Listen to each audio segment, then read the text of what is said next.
First of all, happy anniversary to my parents. They were married on All Saints Day, and then a couple years later, they created one.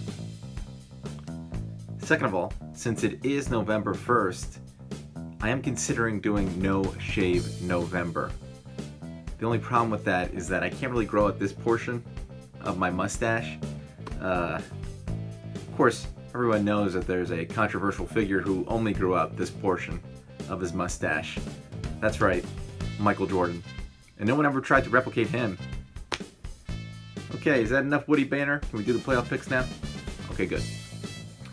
We'll start as we normally do in New Jersey, North Hunterdon at Phillipsburg. This is a rematch of last year's sectional final, although the defending champs were the last team to make it into the bracket this year, and a motivated Stateliners team is not going to take it easy on the 3-win Lions. Next up, Central Catholic at Northwestern Lehigh, and boy, I love me some Colonial League EPC interconference matchups. I don't really know how they're going to play out ever, but I am interested. The question here is which Central Catholic team is going to show up, because I know which Northwestern team is going to show up, and that team is pretty good. Next, Northampton at Easton. Congratulations to the Concrete Kids on making the playoffs, although this isn't a very hospitable place to land.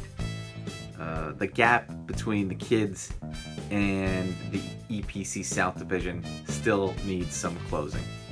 Moving on to Nazareth at Emmaus, and there is very good reason to believe that the Blue Eagles are pretty ticked off after what happened during their visit to Easton last week. And if they want to be even more mad, they can just rewatch the end of their regular season game against Emmaus from this season. Of course, being angry and being a winner don't always equate. If they did, things would be going a lot better for me.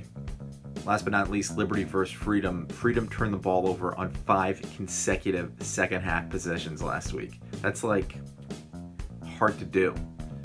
Do I think the same thing is going to happen this week? Heck no. Am I changing my pick? Only 54 days until Christmas.